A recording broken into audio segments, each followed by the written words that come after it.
Sincèrement, c'est un manque de respect du PSG. J'ai vraiment honte. Salut à tous les frérots, j'espère que vous allez bien. Bienvenue sur la chaîne. Et aujourd'hui, on se retrouve pour le débrief du match Espali-PSG. Et je peux vous dire, je suis énervé. Mais avant toute chose, merci à tous ceux qui vont liker, commenter, partager et s'abonner. C'est grâce à vous que j'en suis là. Avant de parler du PSG, j'aimerais parler d'Espali. Match exceptionnel. Match incroyable tout simplement. Alors oui, ils ont mis un bloc bas. Oui, ils ont mis un bus. Mais c'est tout à fait normal. On le sait tous, il y a quand même un gros écart entre ces deux équipes. Une équipe professionnelle, une équipe de Ligue 1 contre une équipe amateur en National 3. En plus, je l'ai entendu, ils sont en grande difficulté en championnat. Et sincèrement, au vu de ce qu'ils m'ont montré aujourd'hui, j'espère qu'ils vont se maintenir. Ils n'ont pas non plus refusé le jeu. Ils ont mis juste un bloc bas, ils ont contré le PSG. Ils ont mis en difficulté le Paris Saint-Germain. Et ils nous ont fait douter jusqu'à la fin. Donc sincèrement, félicitations, ils n'ont même pas à rougir. Alors oui, ils vont être dégoûtés. Mais pour moi, sincères félicitations. Ils ont montré qu'ils étaient capables de tenir tête à une grosse équipe.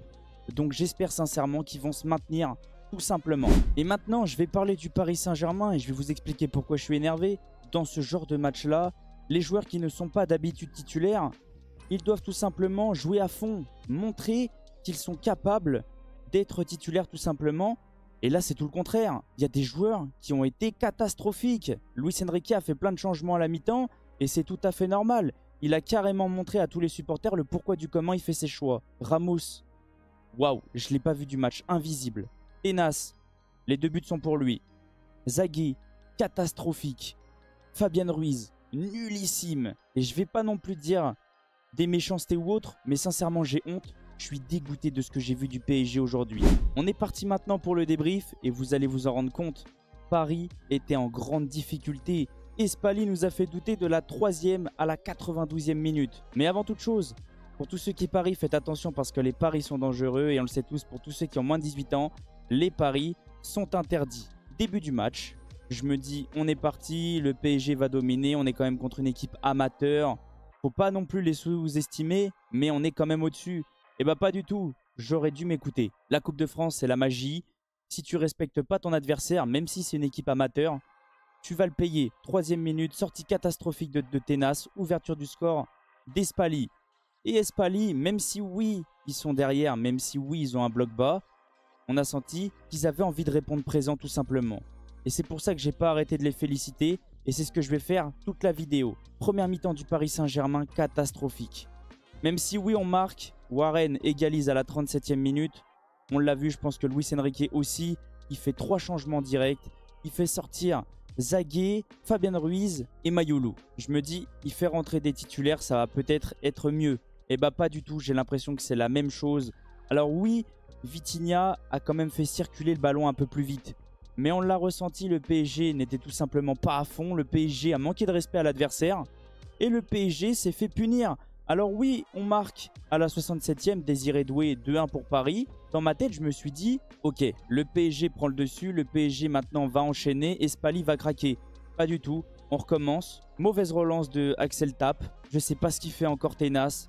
2e parade catastrophique. Il remet le ballon dans les pieds de l'attaquant d'Espali. Égalisation. Et là, on se dit, mais il se passe quoi là? Ça va aller au penalty et on va se faire sortir. Et pour tous ceux qui ont suivi le match de Lyon juste avant, c'est le même scénario. Le même scénario.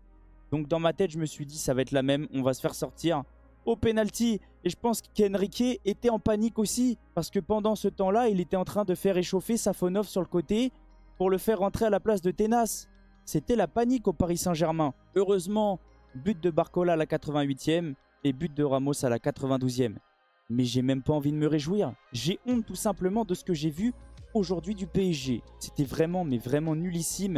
Et moi, ce qui m'inquiète, c'est que dans une semaine, on joue Manchester City. J'ai peur, j'ai peur. Alors oui, il y a des cadres qui sont pas là. Mais là, les joueurs qu'on a sur le terrain, c'est des joueurs normalement qui sont capables de jouer en Ligue 1. Et bah là, pas du tout. C'était horrible. On peut le voir, le PSG, 82% de possession. On a quand même 4,53 de XG. Alors c'est rien du tout, c'est même pas énormissime contre une équipe de National 3. Et sans leur manquer de respect, tu dois avoir 7, 8 de XG. Là tu es à 4,53. On tire que 13 fois contre 6. Donc c'est pour ça que j'arrête pas de vous dire 1,31 de XG Espali. C'est énormissime pour une équipe de National 3. Parce que des fois, des équipes de Ligue 1 arrivent même pas à faire 1 de XG contre le PSG. Si je dis pas de bêtises, même le PSV Eindhoven a fait 0,80. Donc c'est pour vous dire que Espali a fait un match de patron. Et sincèrement, je me répète, félicitations. 13 tirs à 6, 8 tirs cadrés à 4, 2 grandes chances. Et Espali a mis ses 2 grandes chances. C'est propre. Le PSG, 8 grandes chances, 5 manquées. Et on recommence comme depuis le début de la saison. On rate énormément d'occasions. Et je vais revenir sur l'occasion ratée de Désiré Doué. Le face-à-face. Alors, peut-être qu'il y a un faux rebond, je suis d'accord. Mais il faut s'appliquer quand même. Il a envoyé un parpaing dans la tribune. C'est compliqué. Là, le PSG n'était tout simplement pas à fond. Je pense qu'ils ont pris à la légère. Ils ont sous-estimé l'équipe adverse. Et ça, c'est vraiment une bêtise. En Coupe de France, j'ai pas arrêté de le dire dans ma vidéo pronostic. C'est une compétition où il y a de la magie tout simplement. Les petites équipes sont capables d'éliminer les grosses. On l'a vu avec Lyon qui se fait sortir quelques heures avant. Donc c'est avec ce genre de match-là que tu dois prendre des exemples et te dire, faut pas que je joue pareil.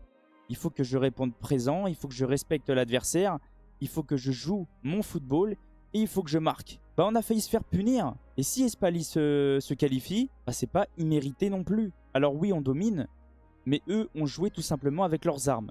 Maintenant, on va parler des joueurs. Et je pense qu'il y a des joueurs où je vais leur tomber dessus tout simplement. Je vais vous entourer pour moi les joueurs qui selon moi n'ont pas leur place dans l'effectif du PSG. Zagué, très compliqué.